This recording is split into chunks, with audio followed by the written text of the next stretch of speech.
Assalamualaikum warahmatullahi wabarakatuh. Teman-teman, selamat pagi. Salam sejahtera untuk semuanya. Eh, Materi ini kita akan membahas tentang menyusun panduan observasi. Nah, step by step yang akan kami jelaskan di sini, ini akan menjadi panduan teman-teman dalam menyusun seperti apa sih panduan observasi itu seharusnya, gitu ya. Nah, di pertemuan-pertemuan sebelumnya teman-teman sudah belajar tentang berbagai macam metode pencatatan hasil observasi. Nah, disinilah teman-teman akan memanfaatkan informasi-informasi yang sebelumnya sudah didapat, pengetahuan yang sebelumnya sudah didapat, untuk bisa menyusun panduan observasi yang baik, yang sesuai dengan kebutuhan dan tujuan. Oke, kita akan langsung saja mendiskusikan tentang materi menyusun panduan. Materi ini cukup singkat karena saya akan langsung menjelaskan kepada step by step. Karena menurut saya teman-teman sudah memahami materi yang sudah ada sebelumnya. Kita akan lanjut. Nah, step by step-nya itu adalah, sebenarnya ada 3.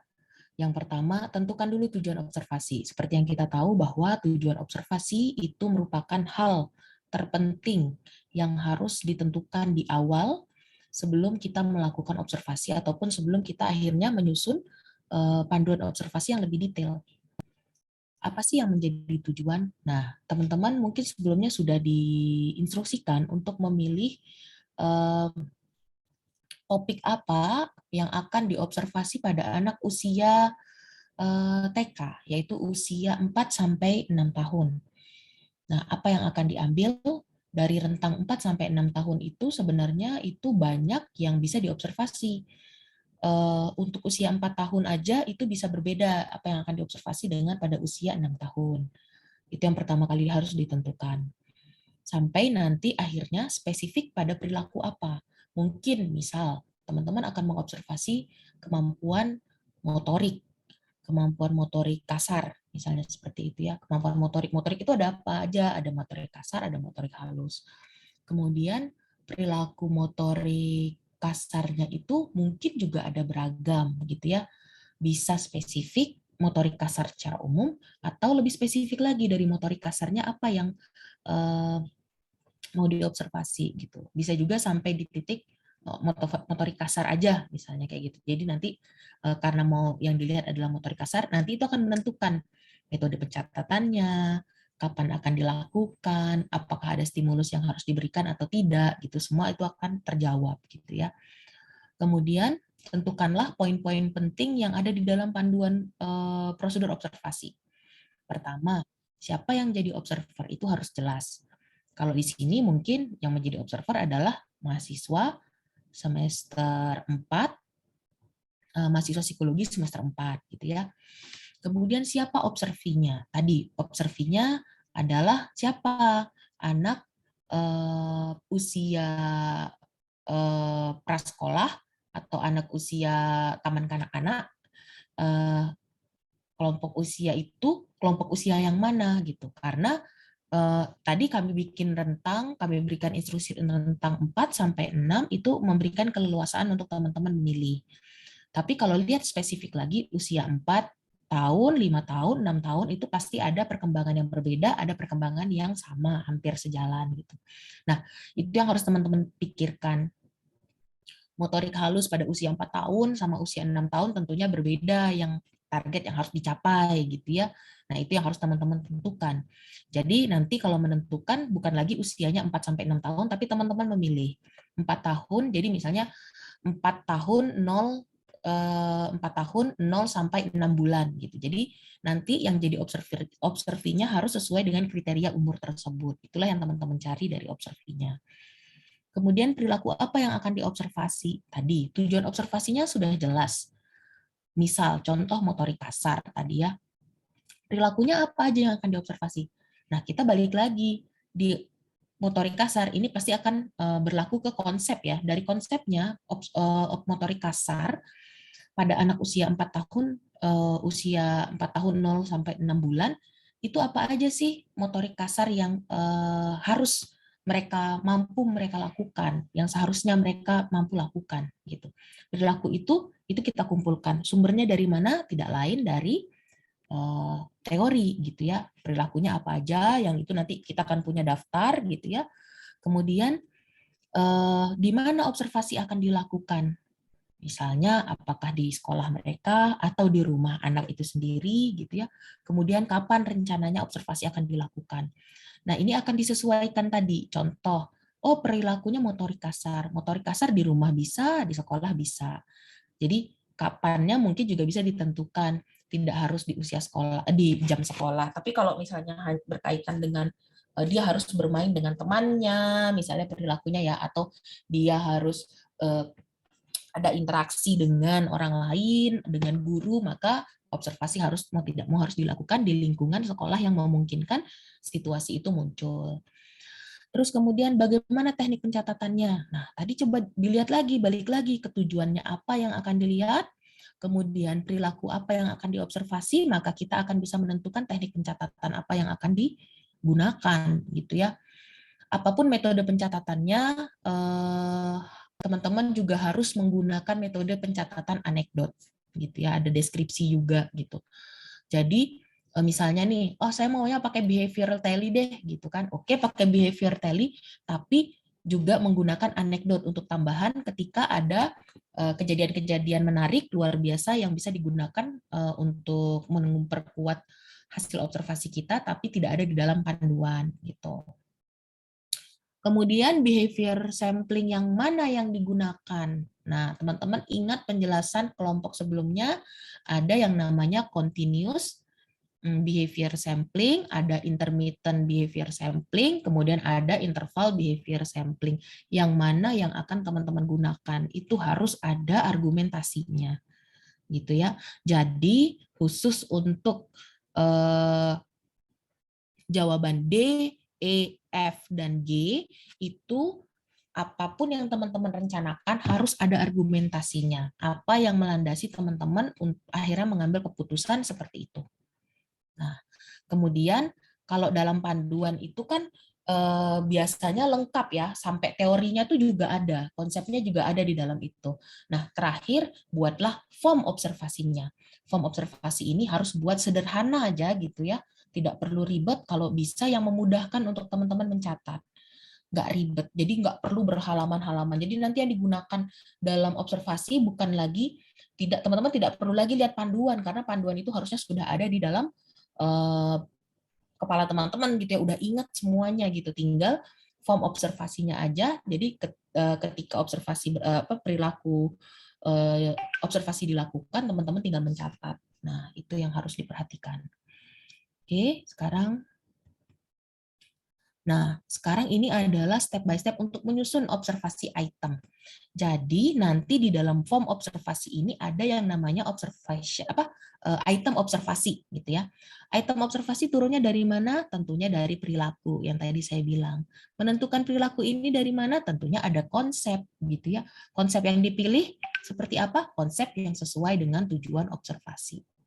Nah, sekarang kita akan lihat.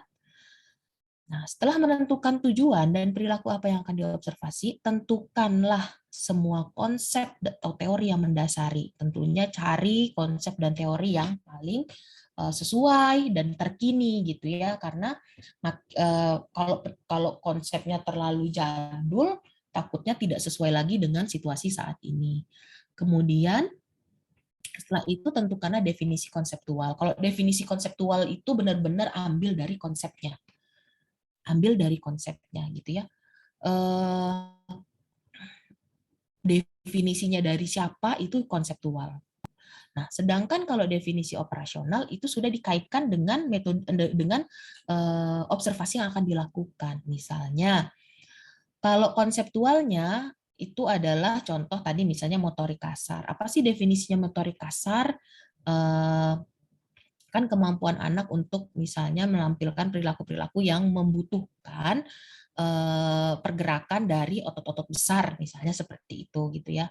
Contohnya misalnya melompat gitu ya, berlari misalnya seperti itu, macam-macam. Nah, itu sesuai teori. Nanti tuliskan teorinya sumbernya dari siapa.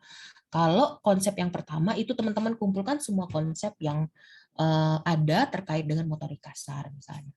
Lalu motorik definisi operasionalnya apa sih? Oh, definisi operasionalnya adalah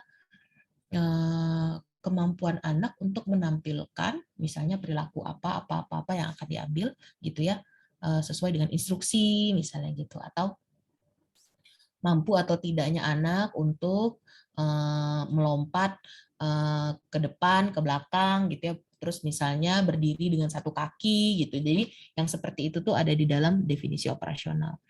Lalu bila di dalam konsepnya itu perilaku tersebut ada dimensi perilakunya, maka turunkan menjadi dimensi perilakunya ada apa aja. Kemudian dari dimensi perilaku itu turun menjadi subdimensi jika ada. Kemudian dari subdimensi turun menjadi indikator perilaku. Dari indikator perilaku maka turun menjadi item observasi. Bisa jadi indikator perilaku ini serupa dengan indikator perilaku gitu ya, mirip gitu kan. Ya makin lama makin item itu biasanya cukup mirip dengan indikator perilaku. Sebenarnya sini adalah panduan yang umum ketika teman-teman bikin alat tes. Bikin skala gitu ya. Kayak gini juga nih, teman-teman kalau di KAUP pasti belajarnya juga seperti ini. Mulai dari konsepnya apa, definisi konseptual, operasional, lalu dimensi turun sampai nanti menjadi item observasi. Nah, itu yang harus teman-teman perhatikan. Kemudian tips dalam membuat form observasi. Nah, jadi kalau tipsnya itu adalah tuliskan judul form observasinya apa, jelas di atas form observasinya apa, supaya orang mudah memahami ini sebenarnya observasinya tentang apa sih, gitu ya. Kemudian tuliskan nama observee, inisial, kemudian nama observer, beserta NIM, karena teman-teman di sini statusnya mahasiswa, gitu ya. Kalau misalnya dalam bidang pekerjaan ya berarti cukup dengan nama aja. Kalau misalnya ada ID pegawai, ID observer, itu silahkan dituliskan. Tuliskan kapan dan situasi observasinya, pelaksanaan. Misalnya tanggalnya kapan, waktunya kapan, sampai jam, kalau perlu sampai jam. Kemudian settingnya seperti apa, kelas PAUD saat bernyanyi, belajar bernyanyi misalnya gitu ya. Terus kemudian juga perlu dijelaskan misalnya di dalam kelas terdapat berapa orang siswa, kemudian ada berapa orang guru gitu. Terus kemudian situasi belajar bernyanyinya gimana gitu ya. Contoh misalnya mereka diminta satu persatu maju ke depan atau nyanyi bersama-sama guru mau mimpin gitu. Nah, gambaran setting itu perlu dijelaskan lebih detail. Kalau di sini mungkin yang saya tulis ini tidak terlalu detail gitu ya. Kemudian tuliskan waktu observasi berdasarkan time sampling yang disepakati. Misalnya, oh dia menggunakan continuous behavior sampling dari jam 9 sampai jam 10 pagi. Gitu. Berarti kalau ini teman-teman harus sudah paham, berarti dari jam 9 sampai jam 10 maka dilakukan non-stop observasi oleh observer. Kemudian buatlah lajur-lajur pencatatan yang memudahkan observer dalam mencatat. Lajur-lajur itu tabel misalnya. Tabel item observasinya apa, kemudian ada space untuk dia mencatat kayak gitu ya. Kemudian apa namanya? Lajur-lajur pencatatannya seperti itu. Yang benar-benar memudahkan. Apa yang mau teman-teman tambahkan dalam form itu selama tidak mengganggu jalannya observasi nanti silahkan tambahkan. Kalau itu memudahkan teman-teman silahkan tambahkan. Lalu bila memungkinkan buatlah form observasi hanya dalam satu lembar form saja. Ini karena alasan kepraktisan aja. Bisa jadi mungkin secara terpaksa mau nggak mau harus 2 halaman, maka silahkan gitu ya. Nah, form observasi yang teman-teman gunakan yang asli ini mohon dijaga dengan baik, tidak terlipat nanti ketika teman-teman sudah melakukan ya, tidak terlipat, tidak lecek gitu ya. Nah, karena apa? Dalam nanti ketika teman-teman sudah membuat laporan, maka ini harus dilampirkan. Pada realnya sebenarnya catatan observasi tidak dilampirkan ya. Misalnya pada saat teman-teman misalnya bekerja, form observasi tidak dilampirkan. Apa yang dilaporkan itu adalah sudah dalam analisa hasil analisa yang disampaikan. Form observasi sudah tidak dilampirkan lagi dalam laporan sebenarnya. Tapi karena teman-teman dalam rangka belajar, maka form observasi itu nanti harus dikumpulkan dalam laporan, dilampirkan. Sehingga jagalah form observasinya jangan sampai lecek gitu ya. jangan sampai rusak gitu, karena pengalaman sebelumnya banyak sekali form observasi yang itu sudah dilipat-lipat, satu lembar itu dilipatnya kayaknya udah belasan kali gitu ya, lecek gitu ya, kayaknya udah hampir sobek. Nah, itu sepertinya sudah tidak layak kayaknya untuk dilampirkan gitu. Jadi mohon dijaga. Mungkin itu teman-teman yang bisa saya sampaikan. Bila ada pertanyaan, maka nanti kita akan diskusi dalam kelompok praktikum masing-masing. Terima kasih. Wassalamualaikum warahmatullahi wabarakatuh.